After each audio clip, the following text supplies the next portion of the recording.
he had this premise before he left that restorers needed someone to talk to who'd been in their shoes. So back in 1988, you can age me really quickly. My father bought a restoration company. I was a senior in high school. And so, like all rebellious seniors do, I spent my very first week in restoration was the spring break, 1988, and I was cleaning walls, extracting water, and learning the trades.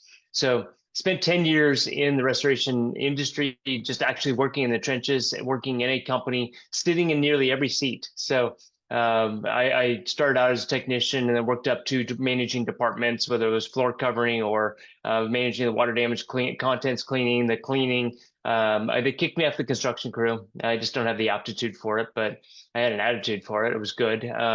Anyhow, so I did everything except for there was those two positions I didn't fill. I like to say the first was the bookkeeper, and I really wish I had.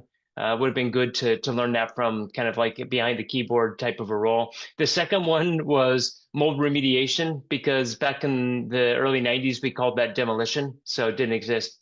My father sold the company in 1997, and at that time I moved off to Colorado, worked with Rocky Mountain Catastrophe at the time, and my father took a road trip.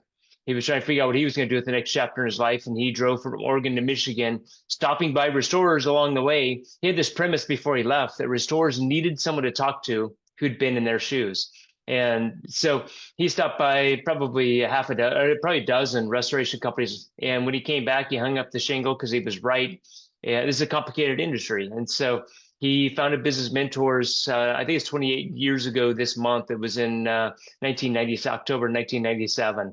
And so he would he was a businessman, not a restorer. He bought a business company, bought a business restoration company. And so when he would go out and give these restorers a plan and they would say, this is great. Okay, how do I do it? He was the businessman and he'd always say, well, I hired somebody. But then he would call me at night and he would say, hey, I got this client who has this problem. And he'd keep talking through all these people. He was trying to get me a job in the Midwest somewhere. And I'm a West Coast guy. I wasn't going to move to where it's cold and, different land. So I'd answer his questions. And at some point when I was trying to figure out what I was going to do with the next chapter of my life, I wasn't content in Colorado. I had met a girl in Oregon. I wanted to go back and see about that girl. So trying to figure out how I was going to move back home and what I was going to do. I decided to jump on board with him as his partner, and I became a 27-year-old business consultant.